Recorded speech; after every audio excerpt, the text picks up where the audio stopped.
అన్న తీన్మార్ మల్లన్న ఉమ్. తెలుసా ఆ మనిషి? చాంపియన్. మరి మీ ఇద్దరికున్న అసలు లొల్లి పంచాయతీ ఏదన్నా? నాకు ఆయనకేం కూడా బల ఆ!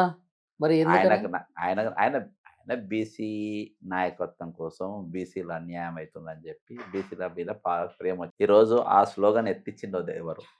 రేవంత్ రెడ్డి హ్మ్. బ్యాకింగ్ ఉండి. హుహు. ఆయన తెల్లారులేసి అది ఎవరిని మీరెట్లా తిడతాడు? చెప్తారు? చెప్తాను నేను.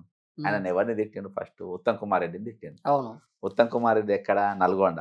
ఆయన హ్మ్. భార్య నల్గొండ, ఇద్దరు ఎమ్మెల్యేలు. హ్మ్. వీళ్ళిద్దరు మొన్న ఎమ్మెల్సీకి పనిచేసిండ్రు. హ్మ్. నంబర్ 1. ఓకే.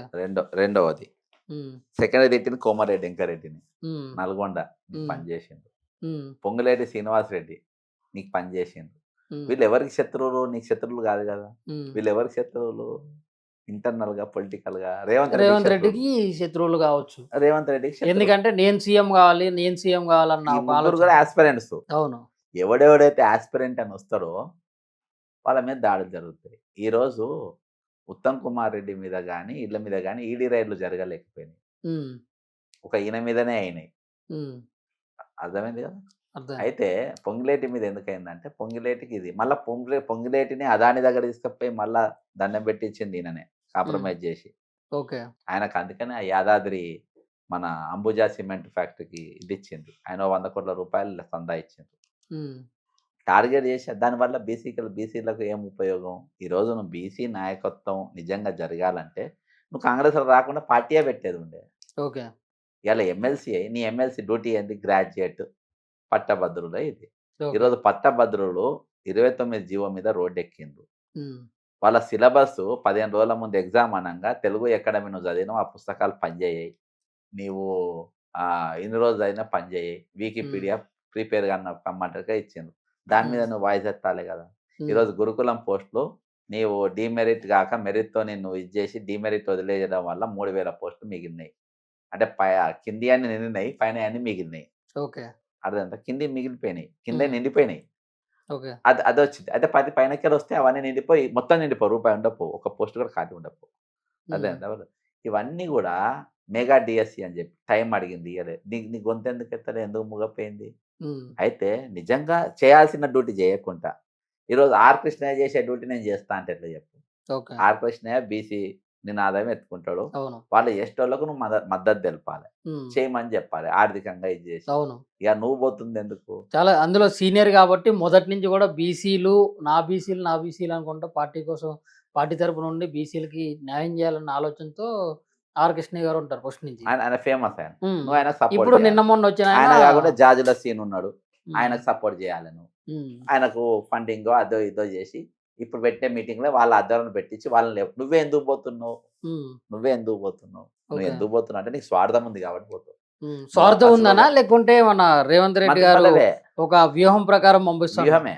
అయితే వ్యూహమేనా? ఈయనకేందనంటే రేపు ఎట్లుంటదో ఏందో. బీసీ స్లోగన్ నువ్వు పట్టుకుంటే ఏ ఏ రేవంత్ ఆశ పెట్టిందేందంటే మంత్రి పదవి విస్తరణ ఉన్నది. నువ్వు హ్మ్. బీసీ స్లోగన్ ఏస్తే బీసీ నాయకుడు ఈయననే అని జెప్పేసి నీకు మంత్రి పదవి ఇస్తారు. Number okay. 1. రెండోదేందంటే రేపు ఒకవేళ నాదో ముఖ్యమంత్రి పోయిందనుకో, బయటికి పోయి నేను సొంత పార్టీ పెట్టుకోనికి ఫండ్స్ ఉన్నాయి. హ్మ్. జనం లేరు. హ్మ్. కాబట్టి ఎక్కువ శాతం కులగణన స్టార్ట్ జేసిన. హ్మ్. ఇగో ఈయన నాకు మద్దతు ఈయనకు మద్దతుగా ఆయనకు సపోర్ట్‌గా ఎళ్ళిపోతారు. హ్మ్. వెళ్ళిపోతారు. అప్పుడు ఒక బీసీ నాయకుడు, నేను రెడ్డి నాయకుడిని. హుహు. 2 హ్మ్. కలిపి దుకాణం నడుపుతా. ఒక ఎస్సీ నాయకుడిని ఎంబడేసుకుంటా. కాబట్టి అదొక ప్లానింగ్. Game okay. ప్లాన్. హ్మ్. కాబట్టి ఆయన బీసీ ఓట్ బ్యాంక్ ఎక్కువుంది గాబట్టి. బ్రదర్ హ్మ్. బీసీలో 100 కులాలున్నాయి. హ్మ్. అవును. ఉంటాయి. ఆళ్ళక్కడికి ఆగుతాయా? ఈరోజు ఎవరిది అందరూ ఉద్దండులే. హ్మ్. యాదవులకు అవకాశాలు లేవు. గౌడ్స్‌కి అవకాశాలు లేవు మెయిన్ స్ట్రీమ్‌ల. ఒక్కొక్క మంత్రా? వాళ్ళ ఉన్న జనాభా ఎంత? వీళ్ళున్న శాఖలెన్ని ఇస్తుండ్రు? హుహు. వాళ్ళ పనిచేసేటోళ్ళు ఎవరున్నారు? హ్మ్. గౌడ్స్‌లో మినిమమ్ ఇద్దరు ముగ్గురు ఉండాలి మంత్రులు. అవును. యాదవ్స్‌లో ఇద్దరు ముగ్గురు ఉండాల్సిందే. హ్మ్. ముండ్లు కాపుల్లో ఇద్దరు ముగ్గురు ఉండాల్సిందే. అవును. ముదిరాయిలో కనీసం ఓ ఇద్దరన్నా ఇప్పుడు ఉండాలి. ఎమ్మెల్యే టికెట్ విషయం కానించి బీసీలకి అన్యాయమే జరిగింది గదా! బ్రదర్ ఈ మంత్రి పదవుల్లోనే 11 మంత్రి పదవులు ఉండాలి. ఎన్లా? అవును. ఈ 4 ఇప్పుడొచ్చినాయి. కులాలు మెజారిటీ 4 వీళ్ళే గదా! ఎక్కువ జనాభా ఉండేది. అవునవును. ఈ నాలుగిట్లల్లా పర్సెంటేజ్ ప్రకారం ఉండాలి. పర్సెంట్ ప్రకారం వీళ్ళకే మినిమమ్ 8 మంత్రి పదవులన్నా వీళ్ళకియ్యాలి. అవు. ఈరోజు నువ్వు ఎన్నిచ్చినవు? గౌడ్స్‌లో ఒకటే. హ్మ్. పొన్నం ప్రభాకర్ ఒకడే. అవునవును. ఆ! హ్మ్. మళ్ళీ ఇందులో ఒకడు పని చేయలేదనుకో, హ్మ్. ఎస్సీలలో ఎంత మంది ఒకళ్ళకే ఇచ్చినావు. హ్మ్. అర్థమైందా? హ్మ్.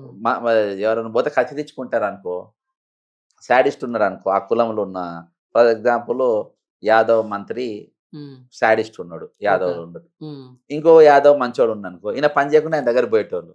హ్మ్. ఇప్పుడు ఆ ప్రాబ్లమ్ ఉన్నది. అదేలే. ఇప్పుడు ఎస్సీలో గాని, అందులో గాని కసిరించుకుంటారు. బడ్డీ దగ్గర పోయే పరిస్థితి లేదు. కసిరించుకుని ఆయన పట్టుకునే పరిస్థితిలో లేరు జనం. హ్మ్. చాలా మంది మంత్రులను పట్టుకునే పరిస్థితి లేదు. ఓసీ మంత్రులను పట్టుకోవచ్చు. రెడ్డి మంత్రులను పట్టుకోవచ్చు. హ్మ్. బ్రాహ్మణ మంత్రి శ్రీధర్ బాబు దగ్గర పోతే అందరికి పని చేస్తాడు. హుహు. మంచిగా మాట్లాడతాడు. రిటర్న్ అదేలే. కాల్ వీళ్ళందరూ ఇగో బీసీ నాయకులు ఎవడు చేయడు. హ్మ్. కసిరించుకుంటానట బీసీ నాకున్న ఇన్ఫర్మేషన్. ఓకే. బీసీ నాయకులు, ఎస్సీ నాయకులు, కార్యకర్తలు పనుల కోసం పోతే కసిరించుకుంటున్నారంట. ఓకే. కాబట్టి అది ఇయాల బీసీ అనేది క్వెషన్ మార్క్ ఉన్నది. రియల్ హ్మ్. Question mark. ఇయాల వాళ్ళ శత్రువులు లేరంటే ఆ సామాజిక వర్గానికి చెందిన నాయకులే. హ్మ్. హ్మ్. రానిస్తలేదు ఎవరిని. ఓకే అన్న. Right. Thank you for your valuable time and your welcome. Valuable words అన్న. ఇప్పుడు మరి ఇప్పుడు ఇరిగేషన్ మన ఈ కొడంగల్ ఇరిగేషన్ ప్రాజెక్ట్ ఉంది గదా! ఈ ప్రాజెక్ట్ మీద ఈడీకి కంప్లెయింట్ చేశారు గదా! దాని గురించి కొంచెం క్లారిటీ ఇస్తారా? యాక్చువల్‌గా ఇప్పుడు ఆయన చెప్పిండు గదా! హ్మ్. దీనిపైన ఇగో ఇది నేను ఈడీకి, విజిలెన్స్ ఎన్ఫోర్స్‌మెంట్ అంటే కేంద్ర ప్రభుత్వం అంటే ఇది బండి సంజయ్‌కి, ఓకే. హ్మ్. ఇది తెలంగాణ ప్రభుత్వానికి. ఓకే. రెండిటికి రేవంత్ గూడా రెడ్డికి. ఇంత స్కాములు హ్మ్. జరిగిందని నేనిచ్చిన. హ్మ్. స్కామ్ ఎట్లా జరిగిందంటే, హ్మ్. ఇంజినీరింగ్ డిపార్ట్‌మెంట్ సుంకశీల ప్రాజెక్ట్ అనేది కూలిపోయింది. హ్మ్. అందులో ఈయన కన్‌స్ట్రక్షను మేఘా కృష్ణారెడ్డి లోపాలున్నాయి. బ్లాక్ లిస్ట్ ఎక్కియాలని ఇంజినీర్స్ ఆఫీసర్స్ ఒకటి రిపోర్ట్ ఇచ్చిండ్రు. ఓకే. అయినా గాని అవి కాదని జెప్పి ఎల్&టీ ఇంకా మంచి మంచి కంపెనీలున్న క్వాలిఫై లేనిది ఈ కంపెనీకి ప్లస్సు మన రాఘవ కన్‌స్ట్రక్షన్స్‌కు. ఓకే. ఈ రెండిటికి గూడా 4,350,00,00,000 హ్మ్. అదనంగా దాన్ని పెంచి ఈ ఇద్దరు దొంగలకి ఇవ్వడం జరిగింది. ఓకే. దీని మీద ఇది ఈడీకి, హ్మ్. సీబీఐకి హ్మ్. రెండిటికి గూడా నేను ఆహ్, వాటి గురించి ఆధారాలున్నాయా అన్న? కంప్లెయింట్ ఆధారం ఏంది ఓపెన్‌గా నువ్వు గూగుల్ కొడితే అందులోనే వస్తాయి. అంతేనా? అంతే. హ్మ్. ఓపెన్ డాక్యుమెంట్ గదా! ఈ టెండర్ అయ్యేది ఓపెన్ డాక్యుమెంట్. హ్మ్. వీళ్ళిద్దరు కలిపి ఈరోజు ఇవ్వడం జరిగింది. వీళ్ళు ఎంక్వైరీ జేసుకోవాలి దానిపైన. హ్మ్. నేను అందుకనే వాళ్ళకెందుకిచ్చినా, దీని మీద ఎంక్వైరీ జేసి వీటిపైన మీరు చర్యలు తీసుకోండి. ఓకే. ఇంకోటి ఇప్పుడు ఈయన దగ్గర ఎవరి దగ్గర మిస్టర్ పొంగిరెడ్డి శ్రీనివాసరెడ్డి దగ్గర హ్మ్. ఒక పిఏనో, ఓఎస్‌డిఓ, పిఎస్‌ఓ ఒకాయనున్నాడు. ఆయన పేరు వెంకటరెడ్డి. ఓకే. పెట్టుకున్నాడు ప్రైవేట్‌గా. హ్మ్. ఆయన, ఆయన, ఆయన జీతము గవర్నమెంట్ ఇస్తుందా? ప్రైవేట్ ఇస్తుందా? ఇంకెవరిస్తుండ్రు? హ్మ్. ఆయన నీ దగ్గర ఎందుకున్నాడు? హ్మ్. నువ్వేం గవర్నమెంట్ ఏమన్నా ఆర్డర్ ఇచ్చిందా? నువ్వేమన్నా ఆర్డర్ ఇచ్చినవా? హ్మ్. అన్‌అఫిషియల్‌గా పని చేస్తుండా? హ్మ్. ఆయన వసూళ్ళ కోసం ప్రైవేట్‌గా పెట్టుకున్నావా? హ్మ్. పొంగిరెడ్డి చెప్పాలవివి. ఓకే. ఆయన గతంల కిషన్ రెడ్డి దగ్గర పని చేసిండు. హ్మ్. హరీష్ రావు దగ్గర పని చేసిండు. హ్మ్. గతంల వేరే ప్రభుత్వాలలో పనిచేసిన వ్యక్తులను పెట్టుకోవద్దని చెప్పేసి ముఖ్యమంత్రి కార్యాలయం ఆల్రెడీ మన నోటీస్ ఇచ్చింది. ఓకే. ఇచ్చినాక మళ్ళీ నేనెందుకు దేనికోసం పెట్టుకుని ఇట్లా చాలా మంది పెట్టుకుంటారు. హుహు. దేనికోసం పెట్టుకుంటుండ్రు హ్మ్. అని నేను అది కూడా మెన్షన్ చేసిన.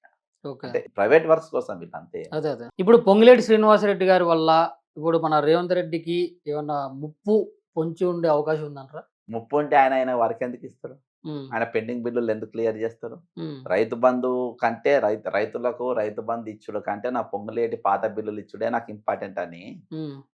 బట్టి విక్రమార్కను ముఖ్యమంత్రి ఇద్దరు గజ్జె కట్టుకొని ఆయన పైసలన్నీ ఆయనకు బిల్స్ అన్నీ క్లియర్ జేసిండ్రు. హ్మ్. ఈరోజు అదనంగా ఈ వర్క్ గూడా ఇచ్చిండ్రు. ఆయన ఓకే. ఖర్చు పెట్టేది రూపాయో, రూ. 2 కార్యకర్తలకు. కానీ హ్మ్. ఈరోజు వేల కోట్ల రూపాయల వర్కులేస్తలేవు నువ్వు. హ్మ్. సరే అన్న. ఈ మూసీ పాదయాత్ర వెనకున్న రహస్యం ఏందసలు మామూలుగా? సింపుల్‌గా ఒక 2 మాటల్లో చెప్పాలంటే? ఏముంది 1,50,000 కోట్ల.